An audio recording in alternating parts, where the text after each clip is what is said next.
Hello दोस्तों, welcome to my class. दोस्तों आज हम केमिस्ट्री का थर्ड चैप्टर डिस्कस करेंगे जिसका नाम है क्या, रासायनिक बलगतिकी। ठीक है, तो इसके पहले हमने अपना सेकंड चैप्टर डिस्कस किया है जो क्या है आपका विद्युत रसायन।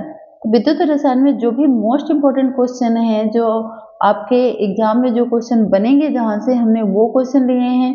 तो यहाँ भी देखिए जो आपका थर्ड चैप्टर है विद्युत रसायन, उसमें भी हम मोस्ट इम्पोर्टेंट क्वेश्चन लेंगे जो आपके एग्जाम में देखो किसी न किसी सेट में जरूर पूछे जाएंगे। हमें देखिए हम टीचर्स को पढ़ाते पढ़ाते इतना एक्सपीरियंस तो हो जाता है कि कौन से क्वेश्चन की संभावना कितनी है, पॉसिबिलिटी कितनी है, हम उसी के अकॉर्डिंग आपसे बात करते हैं। ऐसा नहीं कि बस हवा में तीर मार दिया कि ये आएगा वो आएगा। जिन क्वेश्चन की ज़्यादा संभावना रहती है हम बच्चों को वही बताने की कोशिश करते हैं ताकि उनकी जो प्रिपरेशन है वो ज़्यादा से ज़्यादा अच्छी हो पाए। ठीक है, तो अब आप लोग ये नहीं सोचना कि बस व्यूज बढ़ाने के लिए और सब्सक्राइब और लाइक पाने के लिए बस ऐसे ही वीडियो बन जाती है, नहीं। हम प्रॉपर इसमें देख के ये चीज़ें बनाते हैं, कौन से क्वेश्चन ज़्यादा आ रहे हैं, कौन से रिपीटेड है, कौन से ज़्यादा सालों में पूछे गए हैं, तो वही आपके सिलेक्टेड क्वेश्चन होते हैं। अब इसमें समझाने का मेन उद्देश्य ये है कि बच्चों को देखो लैंग्वेज तो दी रहती है लेकिन बच्चों को समझ में नहीं आता, और जब समझ में नहीं आता तो फिर उनको रटना पड़ता है, उनको ये चीज़ें याद नहीं होती। तो अगर इसकी लैंग्वेज को हम अपनी लैंग्वेज में बच्चों को समझाने का प्रयास करेंगे तो शायद ये चीज़ें उनको ज़्यादा क्लियर होंगी। ठीक है, देखिए हमारी बुक में भी टॉपिक दिए रहते हैं और जो भी हम कोई भी बुक या कोई भी सोर्स पढ़ने के लिए यूज करते हैं तो टॉपिक दिए रहते हैं, पर मेन पॉइंट क्या है, बच्चों को कोई भी टॉपिक समझ में आना चाहिए, तभी उनका उसमें इंटरेस्ट भी बढ़ता है और वो उसको अच्छे से याद भी कर पाते हैं। ठीक है, तो चलो फिर हम इसको डिस्कस कर लेते हैं। इसमें देखिए जो जो क्वेश्चन वेरी इंपॉर्टेंट हैं हम उन्हीं क्वेश्चन को ले रहे हैं, उन्हीं क्वेश्चन को डिस्कस कर रहे हैं, और इसमें जो न्यूमेरिकल भी होंगे ना हम उसको भी डिस्कस करेंगे। जो मेन न्यूमेरिकल है हम उस पर भी वीडियो बनाएंगे, उस पर भी डिस्कशन करेंगे। तो इसमें हम 4 से 5 क्वेश्चन देख लेते हैं। तो देखिए आभासी एकाणुक अभिक्रिया या आभासी या छद्म एकाणुक अभिक्रिया को उदाहरण देते हुए समझाइए। अब देखिए ये कब पूछा गया, 2018 में, 15 में, 13 में, 11 में और 9 में।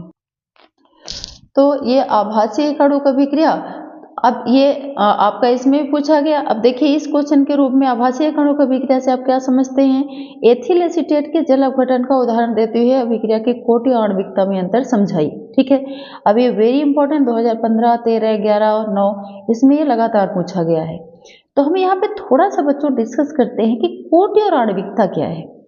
ध्यान दीजिएगा, कोटि क्या है, जब अभिक्रिया में जो अभिकारक भाग लेते हैं उसकी सांद्रता में जो परिवर्तन होता है, सांद्रता आपने पढ़ा होगा, विलेय पदार्थ की मात्रा कम तनु विलयन, विलेय पदार्थ की मात्रा ज्यादा सांद्र विलयन।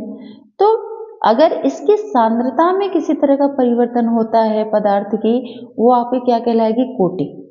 और जितने अभिक्रिया में भाग लेने वाले अणु हैं वो उसकी क्या कहलाएगी, आणविकता।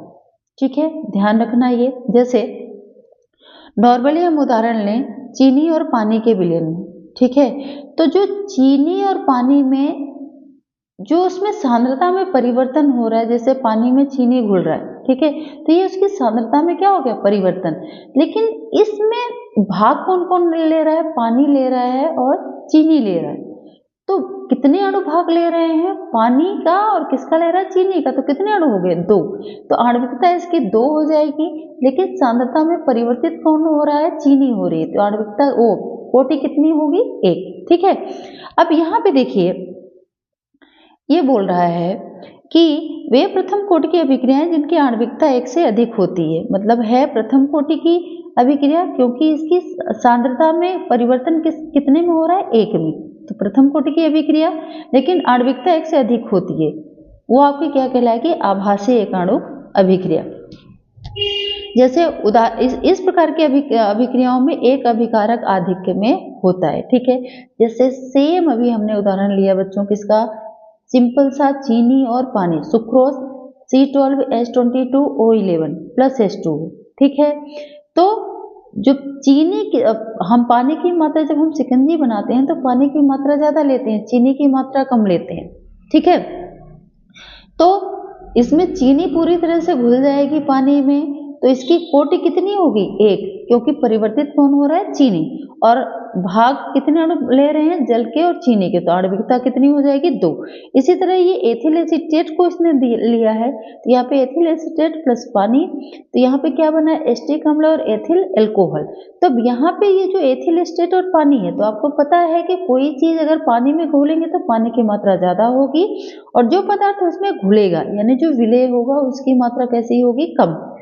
अब यहाँ पे जो परिवर्तन हो रहा है पानी में नहीं हो रहा, किसमें हो रहा है? एथिल एसीटेट में, ठीक है। पानी तो वैसे ही रहेगा, लिक्विड ही रहेगा, ठीक है। यहाँ पे पानी में कोई चेंजमेंट नहीं हो रहा, तो एथिल एसीटेट में चेंजमेंट हो रहा है, तो कोटि कितनी होगी? 1, क्योंकि सांद्रता किसकी परिवर्तित हो रही है? एथिल एसीटेट की, पानी की नहीं हो रही, ठीक है। तो इसकी कोटि कितनी होगी? 1, लेकिन आणविकता कितनी होगी? 2, क्योंकि यहाँ पे एथिल एसीटेट का अणु भाग ले रहा है और पानी का ले रहा है, 2 ले रहे हैं, एक ये और दूसरा ये, तो आणविकता 2 और कोटि इसकी कितनी हो जाएगी? 1। आभासी क्यों कहला रहा है? क्योंकि यहाँ पे एक ही में परिवर्तन होता दिख रहा है, एक ही के परिवर्तित होने का आभास हो रहा है, इसलिए इसको हम क्या बोलेंगे? आभासी एकाणुक अभिक्रिया, ठीक है। समझ में आ गई बात? जैसे यहाँ पे दूसरा क्वेश्चन देख लो, अभिक्रिया की आणविकता तथा अभिक्रिया की कोटि में अंतर बताइए, ठीक है। H2 प्लस Cl2 2HCl शून्य कोटि की अभिक्रिया है, इस अभिक्रिया का वेग समीकरण लिखिए। यह क्वेश्चन पूछा गया है, अभिक्रिया की कोटि को परिभाषित कीजिए, यह आणविकता से किस प्रकार भिन्न है, उदाहरण दीजिए। यह क्वेश्चन देखिए कितनी बार रिपीट हुआ है, यहाँ पे देखिए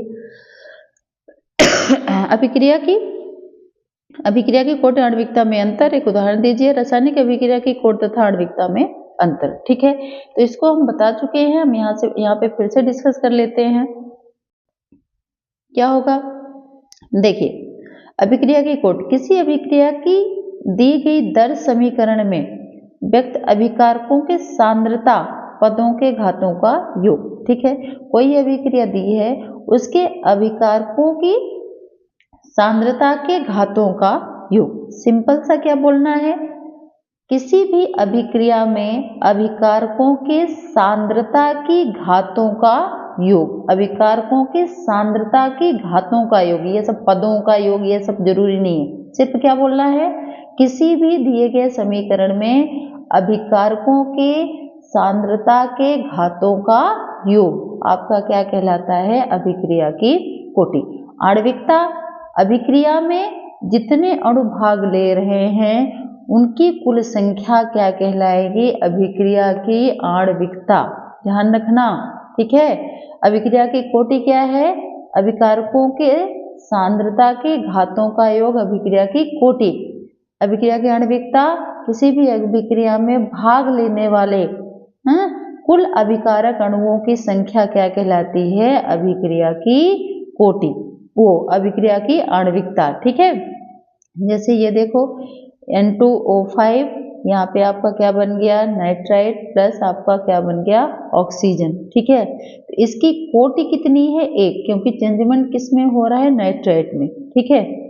अब अभिक्रिया की आणविकता कितनी होगी? 2, क्योंकि अभिक्रिया में भाग कितने अणु ले रहे हैं? 2, यहाँ पे देख रहे हो।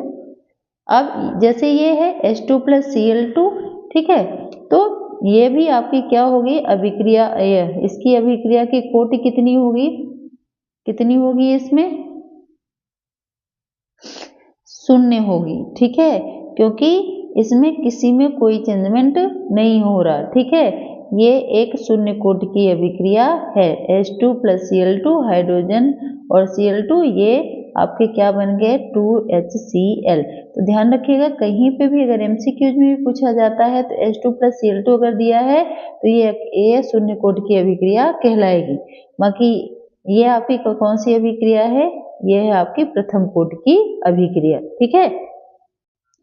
इस तरह ये वाला क्वेश्चन है, देखिए, अभिक्रिया की कोटि समझाते हुए निम्न अभिक्रिया की कोटि का कारण बताइए। ठीक है, देखिए यहाँ पे सुक्रोज का सूत्र है ये C12H22O11 यानी चीनी का प्लस पानी, ये आपका किस में टूटेगा, ग्लूकोज के 2 अणुओं में। ठीक है, क्योंकि ये हाइड्रोजन इसके साथ जुड़ जाएगा और ऑक्सीजन इसके साथ, तो जो सूत्र बनेगा C12H24O12 बनेगा। ठीक है, जब 2 भागों में तोड़ोगे तो ये ग्लूकोज के 2 अणु प्राप्त होंगे। तो ये आपको अभी हमने बताया था कि ये छद्म कोटि, ठीक है, या आभासी एकाणुक अभिक्रिया कहलाती है। क्यों? अब इसका कारण देख लेते हैं। अब देखो ये अभिक्रिया की कोटि पूछा है तो हमने आपको डिफाइन कर दिया है क्या है कोटि, जिसकी सांद्रता में क्या हो, परिवर्तन। ठीक है, अब यहाँ पे हम इसको देख लेते हैं जो क्वेश्चन इसमें पूछा है। इस अभिक्रिया की रस समीकरण मिति के अनुसार अभिकारकों के 2 अणु रासायनिक अभिक्रिया में भाग ले रहे हैं, परंतु अभिक्रिया का वेग केवल शर्करा की सांद्रता पर निर्भर करता है, अर्थात अभिक्रिया के फलस्वरूप केवल शर्करा की सांद्रता में परिवर्तन होता है। इस अभिक्रिया में जल की मात्रा इतनी अधिक होती है कि अभिक्रिया के दौरान जल की सांद्रता में कोई दिखाई देने वाला परिवर्तन नहीं होता, अतः अभिक्रिया को छद्म या प्रथम कोटि की अभिक्रिया कहते हैं। तो ये भी हमने आपको बताया था कि जब हम चीनी और पानी का मिश्रण लेंगे बच्चों, तो जो परिवर्तन होगा, पानी की मात्रा तो बहुत ज़्यादा रहती है, अगर हम 1 लीटर पानी ले रहे हैं तो उसमें हम ज़्यादा से ज़्यादा कितनी चीनी घोलेंगे, ज़्यादा से ज़्यादा हम कितनी चीनी घोलने की कोशिश करेंगे, 100 ग्राम या 200 ग्राम चीनी घोलने की कोशिश करेंगे। तो मात्रा किसकी ज़्यादा हुई, पानी की। ठीक है, और इसमें घुल क्या रहा है, चीनी। तो दर्शनी जो दिखाई देने वाला परिवर्तन है वो पानी में नहीं दिखाई दे रहा, किसमें दिखाई दे रहा है, चीनी में। ठीक है, बस ये आभास हो रहा है कि पानी और चीनी घुल रहे हैं, पानी नहीं घुल रहा, कौन घुल रहा है, चीनी। ठीक है, तो इसलिए ये अभिक्रिया आपकी क्या कहलाएगी, छद्म या प्रथम कोटि की अभिक्रिया। प्रथम कोटि की क्यों, क्योंकि सांद्रता किसकी परिवर्तित हो रही है, केवल एक की, जैसे चीनी की। ठीक है, तो इसकी कोटि कितनी होगी, 1, और आणविकता कितनी होगी, 2। ठीक है, चूंकि इसमें दर्शनीय कोई परिवर्तन दोनों में नहीं दिखाई देता, केवल एक में दिखाई देता है, वो इसलिए आपकी क्या कहलाती है, आभासी एकाणुक अभिक्रिया। ठीक है, तो ये अगर इस तरह से भी क्वेश्चन आए तो इसको आप आसानी से बता सकते हो।